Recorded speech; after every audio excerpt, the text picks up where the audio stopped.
통해서 우리 은혜를 받고자 하는데 우리 찬송 한 장 같이 좀 했으면 좋겠어요. 342장입니다.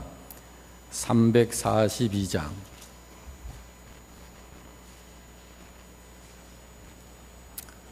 (1절) (2절까지만) 드립니다. 342장.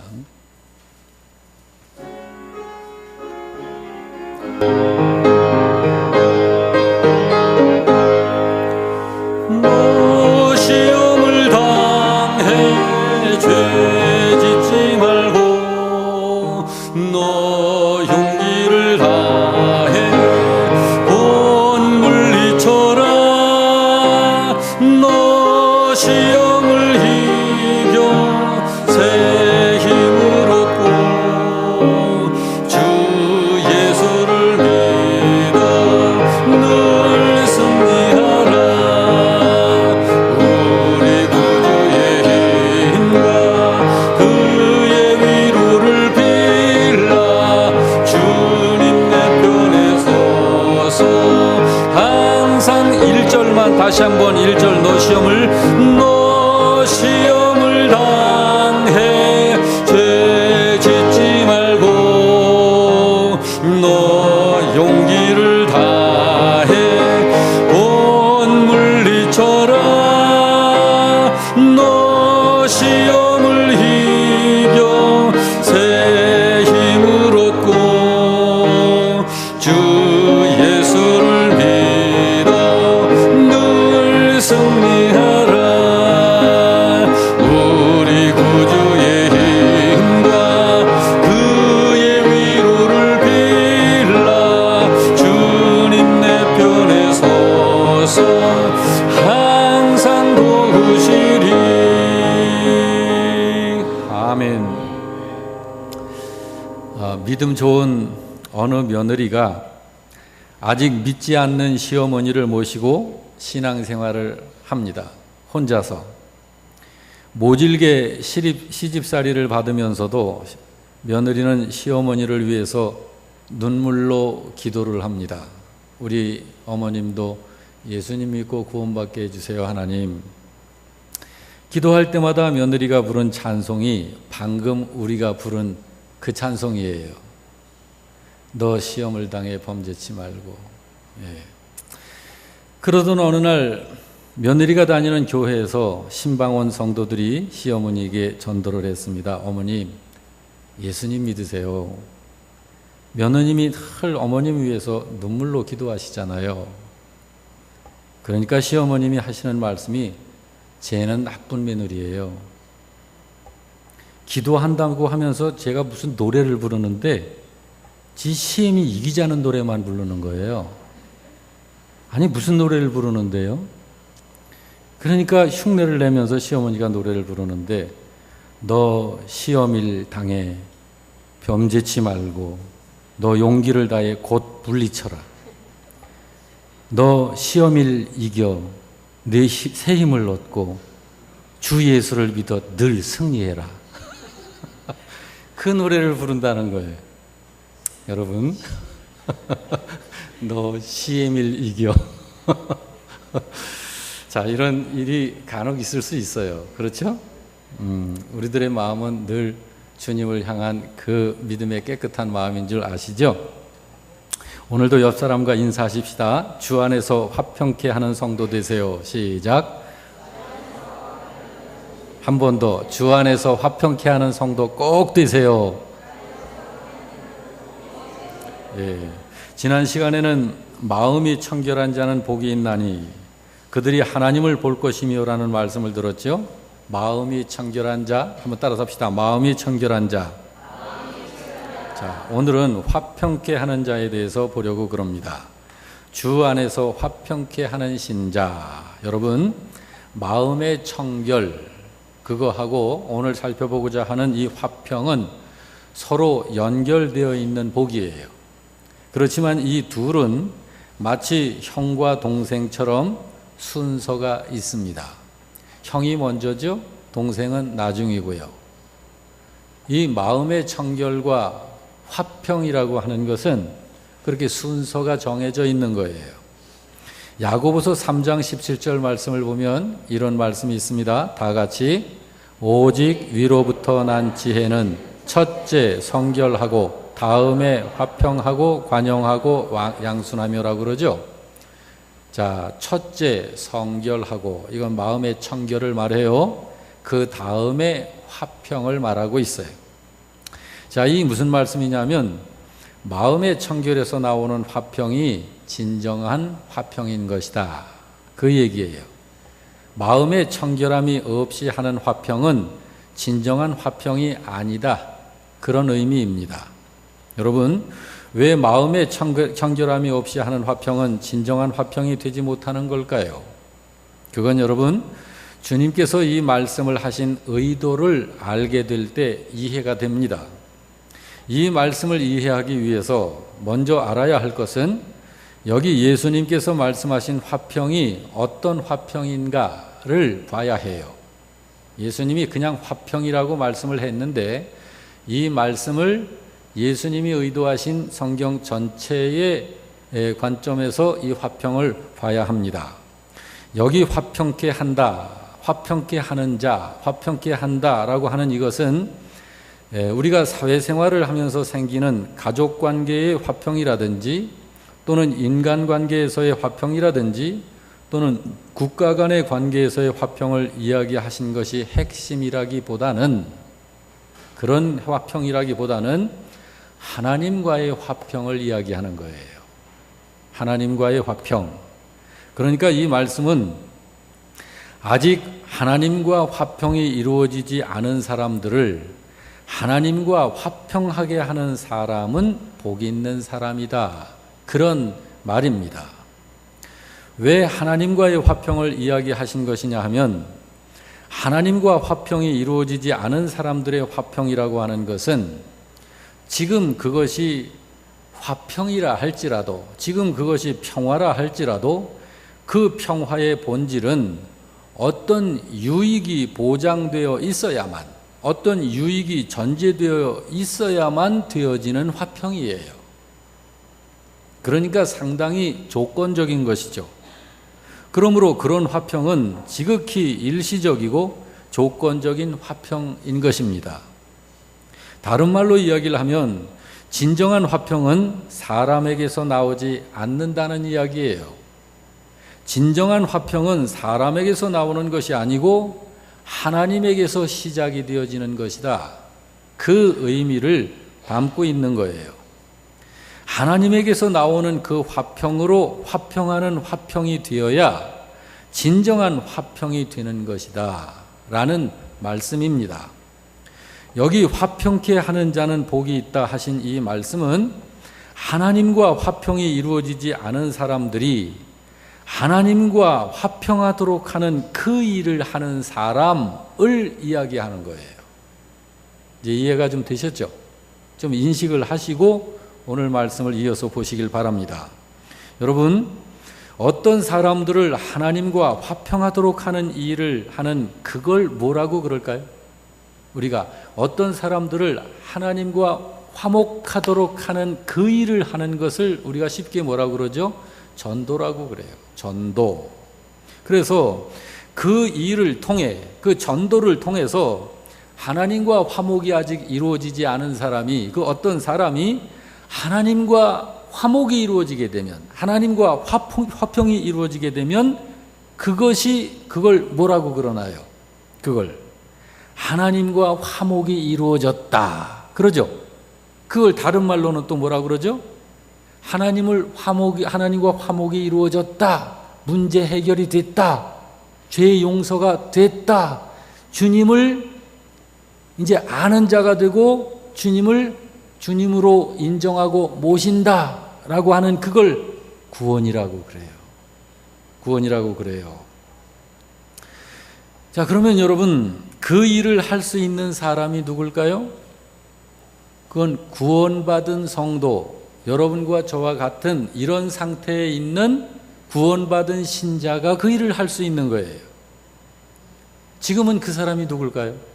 여러분들이세요. 여러분들이세요. 그러니까 이 화평케 하는 이 일은 예수님께서 말씀하신 화평케 하는 자라고 했는데 이 일은 아무나 할 수 있는 게 아니죠. 구원받은 진정한 하나님의 자녀들이 할 수 있는 일이에요. 그래서 그 화평케 하는 자가 복이 있다라고 하신 거예요. 지금 하나님께 예배드리고 있는 성도 여러분, 여러분은 이미 하나님과 화평이 이루어진 사람임을 믿으시기 바랍니다. 예. 여러분 아직 하나님과 화평 안 이루어졌어요? 하나님과 이미 화평이 이루어졌잖아요. 하나님의 가족이 됐잖아요. 천국 백성 됐잖아요. 구원 받은 분들이시잖아요. 하나님 나라가 누구 것이에요? 여러분들 것이잖아요. 하나님과 이미 화평이 이루어진 사람들이에요. 자, 여러분, 그리고 아직 하나님과 화평이 이루어지지 못한 사람들을 많이 하나님과 화평하게 하는 이제는 그런 삶을 사는 것이 여러분과 저의 남은 삶이에요. 남은 삶이. 믿으시기 바랍니다. 네. 성경에서 예수를 왜 믿어야 되는지, 하나님께서 죄인을 구원시켜내신 이유가 뭔지 성경에 정확하게 말씀하고 있어요. 교회에서 선포되어지는 것이 바로 그걸 지금 선포하고 있는 거예요. 여러분과 제가 이제 남은 여생을 사는 절대로 잊지 말고 살아야 할 것은 뭐냐면, 아직 하나님과 화목이 이루어지지 못한 사람들이 세상에 많아요. 그 사람들을 하나님과 화목하도록 하는 그 일을 하면서 우리는 남은 삶을 살아야 하는 거예요. 여러분 생각해 보세요. 왜 화평하게 하는 이 일을 해야 하는 걸까요? 여러분과 제가. 여러분 화평케 하는 그 일은 누가 해야 할 일이라고? 구원받은 신자가 할 일이에요. 아직 하나님과 화목이 이루어지지 못한 사람이 무슨 화평케 하는 일을 하겠어요? 그러니까 구원받은 신자인 여러분과 제가 화평케 하는 이 일을 해야 하는데, 왜 이 일을 해야 하는 걸까? 우리는 첫째, 성도이기 때문에요. 둘째, 우리가 하나님 나라의 가족이기 때문에 그 일을 해야 되는 거고요. 세 번째로는 하나님 나라의 본질이 그것이기 때문이에요. 화평. 우리 본분이기 때문에 하나님은 성도들에게 그래서 화목케 하는 직책을 맡기셨어요. 고린도후서 5장 18절 말씀 여러분 잘 기억 못하실 거예요. 그렇지만 읽으시면서 한번 확인해 보시기 바랍니다. 다 같이 시작. 하나님께서 그리스도로 말미암아 우리를 자기와 화목하게 하시고 또 우리에게 화목하게 하는 직책을 주셨다. 여러분 하나님께서 하나님과 이미 화목이 이루어진 구원받은 성도들, 저와 여러분에게 주신 직책이 이거예요. 아직 하나님과 화목이 이루어지지 않은 다른 사람들을 하나님과 화목하게 하는 이 직분을 주신 거예요. 이 직분의 이름이 뭘까요? 성도. 하나님의 자녀. 두 번째로, 우리가 하나님의 가족이기 때문에 우리는 화평케 하는 자로 살아야 돼요. 여러분, 하나님이 우리의 누구신가요? 하나님이 우리의 누구? 아버지. 여러분과 저는 하나님의, 아버지신 하나님의 누구? 자녀들. 그러면 아버지와 자식, 하나님과 여러분은, 우리는 어떻게 살고 있어요? 같이 살고 있잖아요. 왜? 가족이니까요. 그러므로 여러분, 우리의 이 영역 안에 들어와야 할 영혼들이 많다고요. 하나님과 화목시키는 일을, 그 삶을 우리는 그래서 살아야 하는 거예요. 세 번째로, 하나님 나라의 본질이 화목이기 때문에, 화평이기 때문에 우리는 화평케 하는 일을 해야 합니다. 하나님 나라? 여러분, 하나님 나라가 뭘까요? 로켓 타고 한 10년 가면 하나님 나라에 다다를까요? 하나님 나라가 뭘까? 하나님께서 이것이 하나님 나라야 라고 일러주신 하나님의 생명의 말씀, 계시의 말씀이 있잖아요. 베드로전서 2장 9절 말씀을 우리 다 같이 볼까요? 다 같이 시작. 너희는 택하신 족속이요 왕 같은 제사장들이요 거룩한 나라요 그의 소유가 된 백성이다 그러죠. 여기 너희는 사람이에요. 산 사람, 살아있는 사람, 구원받은 사람, 영적으로 살아있는 사람. 그러니까 여러분과 저와 같은 사람을 말하는 거예요. 여러분과 저와 같은 너희는 거룩한 나라야. 너희가 하나님이 택한 사람들이고 너희가 바로 제사장들이야. 세상을 향해서, 세상과 하나님 사이에서. 무슨 제사장? 왕 같은 제사장, 굉장한 권위가 있는, 권세가 있는 제사장. 그리고 너희가 바로 거룩한 나라야. 나라. 여러분, 여러분과 제가 하나님 나라입니다. 믿으시기 바랍니다. 그 하나님 나라의 본질이 화평케 하는 거예요.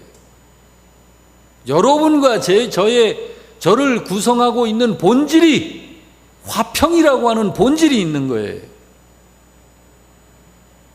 하나님 나라, 곧 우리들의 속성이 평강인 거 아시죠? 화평, 평화, 평강 다 같은 맥이잖아요. 로마서 14장 17절에서 뭐라고 말씀하고 있어요? 다 같이 시작. 하나님의 나라는 의와 평강과 희락이다.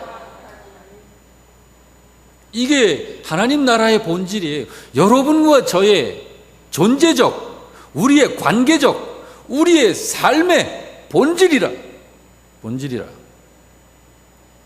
어느 정도로 평화로운 나라입니까? 하나님 나라가 이사야 11장 6절에서 8절에 이렇게 말씀합니다. 다 같이. 그때에 이리가 어린 양과 함께 거하며 표범이 어린 염소와 함께 누우며 송아지와 어린 사자가 살찐 짐승이 함께 있어 어린아이에게 끌리며 암소와 곰이 함께 먹으며 그것들의 새끼가 함께 엎드리며 사자가 소처럼 풀을 먹을 것이며 젖 먹는 아이가 독사의 구멍에서 장난하며 젖된 어린아이가 독사의 굴에 손을 넣고도 너무너무 행복한 이런 평화, 이런 화평. 여러분, 이 나라가 이 세상에는 아직 없어요. 근데 이 나라가 어디 있죠? 아버지의 나라. 그러니까 그 모습이 여러분과 제가 그 아버지의 나라를 상속받는 자예요. 이 세상의 삶을 다 마치면 영육간에 우리가 그곳에 들어가는 거예요. 할렐루야. 그렇습니다. 여기 화평하게 하는 자, 그들이 하나님의 아들이라 일컬음을 받을 것이라는 것은 하나님 자녀의 본질이 화평이다. 그런 말이에요. 질적으로 하나님의 진정한 자녀들은 그렇다고 말이에요. 질적으로. 그러므로 여러분, 화평이 성도의 본분이고 여러분과 저의 본분이고 화평이 하나님 나라의 본질이기 때문에 주님께서 이 9절에서 이 말씀을 하신 거예요. 화평케 하는 자는 복이 있나니 그들이 하나님의 아들이라 일컬음을 받는 사람들이다. 9절 다시 한번 볼까요? 다 같이 시작. 화평하게 하는 자는 복이 있나니 그들이 하나님의 아들이라 일컬음을 받을 것이니. 여러분, 이 세상에서 어떤 사람이 하나님의 아들이라고 인정된다고 그래요? 여기 보니까 하나님이 어떤 사람을 하나님의 아들이다, 내 아들이다 라고 인정을 하신다는 거예요. 그렇죠. 아직 하나님과 화평이 이루어지지 않은 채 살고 있는 사람들을 하나님과 화목하게 하는 그 일을 하는 사람을 하나님의 아들이라 하신다. 이렇게 우리가 화평케 해야 하는 이유는 천국 백성이라면 당연한 거예요. 당연한 거예요. 여러분이 이 예배 마치면 제가 예언을 할게요. 남들이 할 수 없는 예언을 제가 할게요. 여러분 이 예배 마치면 여러분 밥 잡수실 거예요. 그것처럼 당연한 예언이 천국 백성이 맞다면 화평케 하는 거예요. 그게 성도의 본분이에요. 하나님 나라의 가족이라면 당연히 그 본분을 갖고 있는 거예요. 하나님 나라의 본질이라고요, 그것이. 물고 뜯고 미워하고 상처 주고 곁눈질하고 시기하고 하는 거는, 이거는 하나님의 성품 아니에요. 이건 어둠의 악한 영이 쓰러뜨리고 넘어뜨리고 깨뜨리기 위해서 현혹하는 거예요. 합리적인 이유들을 대가면서.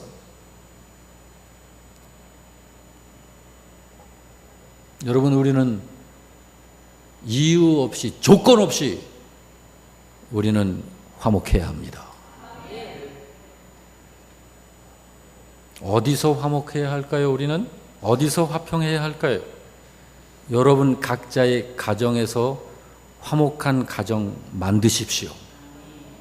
그리고 교회, 우리들의 교회니까 우리들이 화목한 교회로 만드십시다. 그리고 사회에 나가서 우리들이 잘 안 되겠지만 화목한 생활이 이루어지도록 우리가 노력하십시다. 우리가 이 화평케 하는 이 일은 어느 곳에서나 해야 해요. 어느 곳에서나. 여러분, 제가 정말로 이해되지 않는 것이 있어요. 목사인 제가 정말 이해되지 않는 것. 그건 마귀와 더불어 대적해야 할 성도들이 자기들끼리 싸우는 거예요. 성도들끼리 싸워요. 신자가 신자를 미워하고, 신자가 신자를 시기하고, 신자가 신자를 나쁜 말 해가지고 없는 말 했다고 하면서 이상한 신자 만들어내고, 모함하고 넘어뜨리고 상처 주고. 여러분, 이거 성령의 역사일까요? 어둠의 악한 영의 역사일까요? 이거 성령의 역사 아니에요. 근데 그걸 잘 인식을 못한다는 거예요, 신자들이. 왜? 자기의 자존심이 개입되어 있어요. 자기의 체면, 내가 누군데, 이런 게 개입되어 있어가지고. 주님은 이렇게 말씀하십니다. 로마서 12장 18절에 다 같이, 할 수 있거든 너희로서는 모든 사람으로 더불어 평화하라. 할 수 있거든, 이 말은 여러분, 할 수 있나요? 할 수 없나요? 할 수 있는 거잖아요. 모든 사람으로 더불어 평화하라. 여기 모든 사람은, 우리 믿는 사람은 말할 것도 없는 거예요. 우리끼리 평화를 누리는 건 말할 것도 없는 거예요. 그러면 어떤 사람들을 말해요? 로마서 12장 14절 다 같이 시작. 너희를 핍박하는 자를 축복하고 저주하지 말라. 왜 그들을 축복하고 저주할까요? 하나님과 화목되는 자가 되도록 하는 기대 때문에. 다른 거 아니에요. 그 영혼 구원 때문이에요. 그러면 그 영혼 구원을 위해서 그렇게 한다. 그를 축복하고, 저 사람은 나를 박해하고 나를 핍박하는데, 나한테 못되게만 구는데 내가 그 사람을 축복하고 그 사람을 저주하지 않는다라고 하는 건 뭘까요? 나는 그 영혼을 사랑한다는 거예요. 사랑하기 때문에 그렇게 하는 거예요. 그 영혼 구원받고 하나님과의 화목이 이루어지는 영혼이 되어지기 위해서, 하나님께 저주와 심판이 적용되어지는 영혼이 되어지도록 하지 않기 위해서. 그러니까 이게 하나님의 자녀의 성품이 맞잖아요. 화목해 하는 것이. 17절에서는 또 뭐라고 그래요? 다 같이 시작. 아무에게도 악으로 악을 갚지 말고 모든 사람 앞에서 선한 일을 도모하라. 누구한테도. 여러분이요, 우리는 어떤 일이 있어도 화목해야 합니다. 그게 하나님의 뜻이에요. 그래서 시편 133편 1절은 뭐라고 그래요? 다 같이 시작. 여기 형제의 첫 번째 의미는 우리를 말합니다. 구원받은 하나님 나라의 형제자매들, 뭐 이씨도 있고 박씨도 있고 임씨도 있고 송씨도 있고 다 있겠지만, 우리는 하시요 다.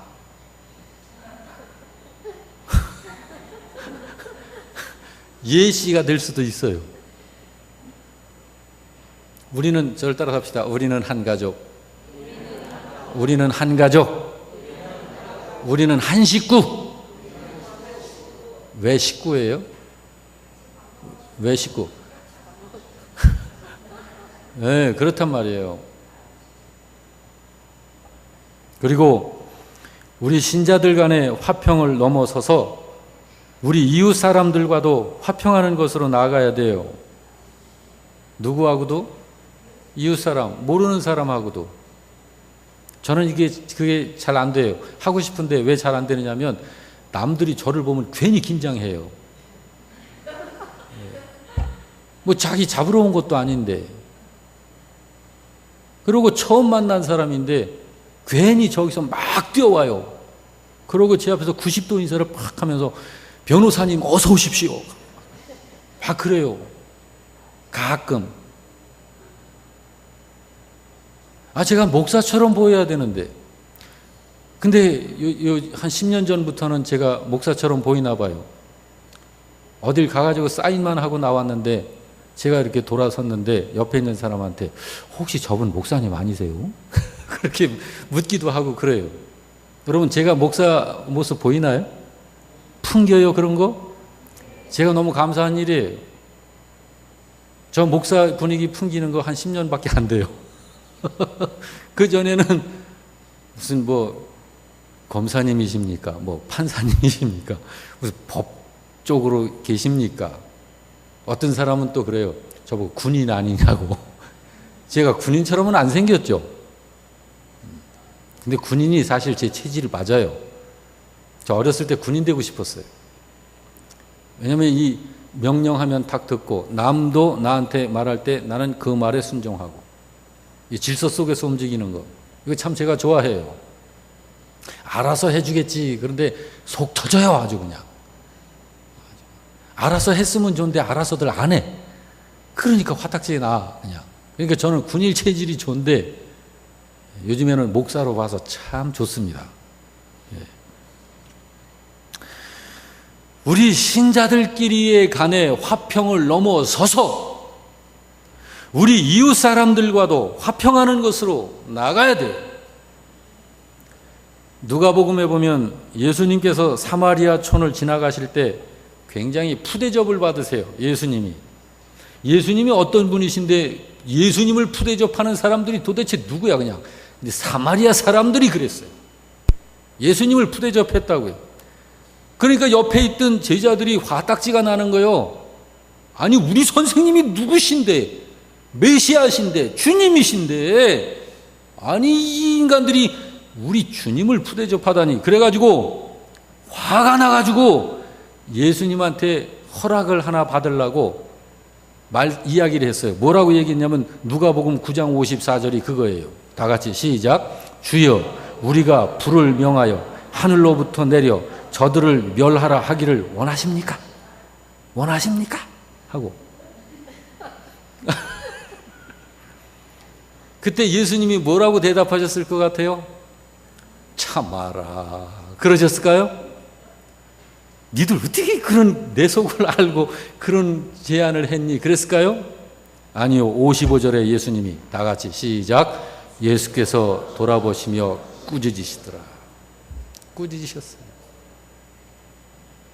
그건 하나님 자녀들의 본질이 아니야. 꾸짖으신 거예요.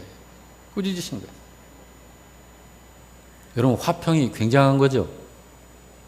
굉장한 거예요. 화평이. 여러분 화평이 유지되는 곳에서는요 살만 납니다. 그리고 행복하고요 즐거움이 있어요. 스트레스가 없어요. 행복하다고요. 근데 이게 깨지는 곳에서 스트레스와 그냥 여러 가지 그냥 막 영적인 에너지가 얼마나 소모되는지 몰라요. 이 화평은 굉장한 거예요. 자, 그러면 우리가 살고 있는 세상은 화평을 좋아할까요? 아니면 그 화평이 잘 되는 걸 시기하고 어떻게든지 화평하지 못하도록 하는 곳일까요? 미안스럽지만 후자입니다. 세상이. 아니요, 세상이 평화를 말하는데요. 아니요. 여러분 잘 뜯어보세요. 우리가 그 세상 속에서 오늘까지 살아왔잖아요. 여러분 이 세상에서 이렇게 좋아서 계속 살고 싶어요? 아니잖아요. 얼른 가고 싶잖아요. 근데 하나님이 아직 안 불러주셔서 그냥 망정이지. 하나님이 얼른 불러주시기만 하면 오늘이라도 지금 당장이라도 우리 갑시다. 더 살고 싶으시구만. 대답들을 안 하는 거 보니까. 여러분 우리가 이 아주 살기 힘든 세상 속에서 어떻게 하면 화평케 하는 그 삶을 살 수 있을까? 두 가지. 첫째로는 항상 우리가 믿음으로 주님을 바라봐야 돼요. 두 번째로는요, 우리 속에 들어있는 게 있어요. 아주 나쁜 거예요. 이거 원래는 없었는데 이게 아담의 범죄 이후에 자리를 잡았어요. 뭔지 아세요? 욕심입니다. 욕심이에요. 그걸 정욕이라고도 그래요. 여러분 두 가지 말씀드렸어요. 우리가 화평케 하는 삶을 살려면 이게 아주 기초로 딱 자리를 잡아야 돼. 첫째, 예수님 바라봐야 돼요. 예수님 왜 바라볼까요? 예수님 자꾸 바라보면 예수님 닮아가요. 그래서 예수님을 바라봐야 돼요. 제 아내하고 저하고 35년을 같이 사는데 지금이야 이제 부부로 당연히 아는데 결혼해서 얼마 안 됐을 때 우리 옆집에 살던 분이 그래요. 부부세요? 맞아요. 그랬어요 내가. 그랬더니 오빠 동생인 줄 알았대. 닮아가요. 닮아가. 우리 둘 닮았나요? 예. 참 보는 눈이 있으신 분이에요. 대답하신 분은. 자, 주님을 늘 바라봐야 해요. 두 번째로는 욕심을 버려야 돼요. 여러분 화평을 깨트리는 것이 있거든요. 화평을 깨트리는 거. 뭐가 화평을 깨트리냐면 야고보서 4장 1절 2절에 그걸 말씀해요. 다 같이 읽어봅니다. 너희 중에 싸움이 어디로부터 다툼이 어디로부터 나느냐? 너희 지체 중에서 싸우는 정욕으로부터 나는 것이 아니냐? 너희는 욕심을 내어도 얻지 못하여 살인하며 시기하여도 능히 취하지 못함으로 다투고 싸우는도다. 너희가 얻지 못함은 구하지 아니하기 때문이다. 그러죠? 여기 보니까 화평을 깨트리는 게 뭐라고요? 싸우기 때문에? 싸우기 때문에? 맞아요? 다투기 때문에? 아니죠. 그게 아니라 너희 속에 보이지 않게 있는 욕심 때문이다. 정욕 때문이다. 그래요. 정욕. 이 정욕은 화평을 깨트리는 주범이에요. 그래서 야고보서 4장 1절 다시 읽습니다. 4장 1절에서는 뭐라고 하냐면 인간의 싸움과 다툼이 욕심으로 나는 거야 라고 그래요. 자, 야고보서 1장 15절은 뭐라고 그래요? 자, 시작. 욕심이 죄를 낳고 죄가 장성한 즉 이놈이 그거예요. 그러니까 사망의 씨는 뭐예요? 욕심이에요. 욕심. 그 욕심에서 사망이 맺혀지는 거예요. 그러니까 이 욕심 버려야 될까요? 아니면 아깝지만 꼭 붙들어야 될까요? 네. 버리실래요? 버리셔야 돼요. 욕심 버리셔야 돼요.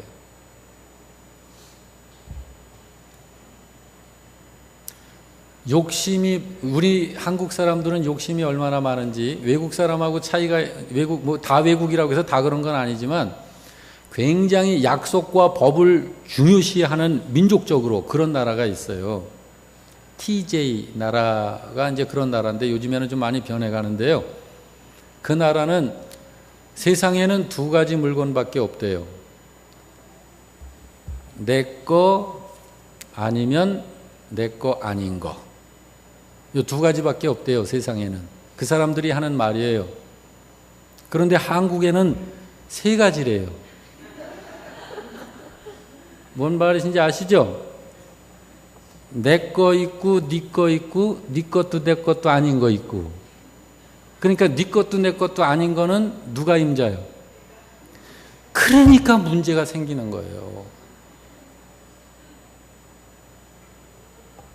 여러분, 우리는 하늘 가족이니까 내 거 아니면 내 거 아닌 거, 요 두 가지로만 알고 삽시다. 그러면 길거리 가다가 5만 원짜리가 떨어져 있어. 어떻게 하실래요? 에? 어떻게 하실래요?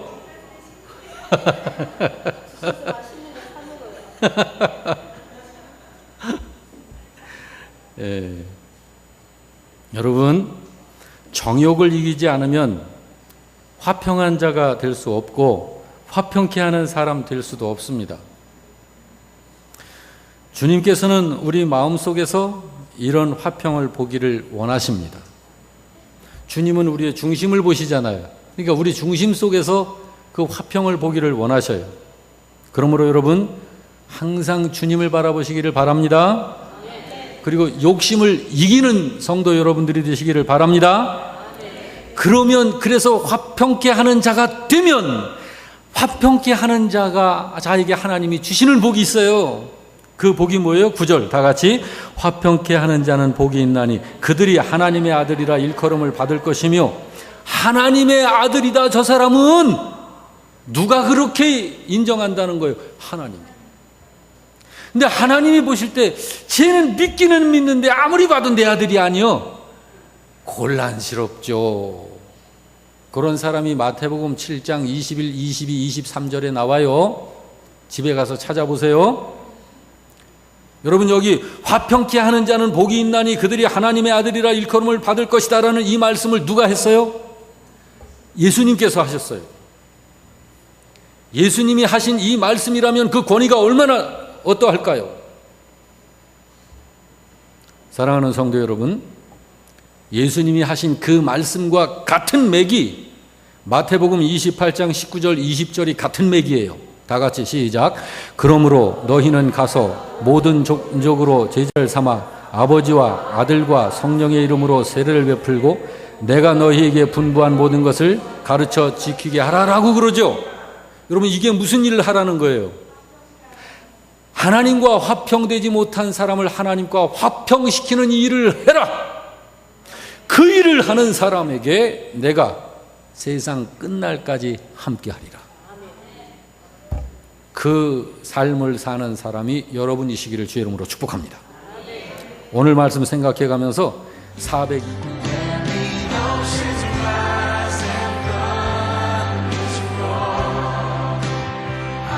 So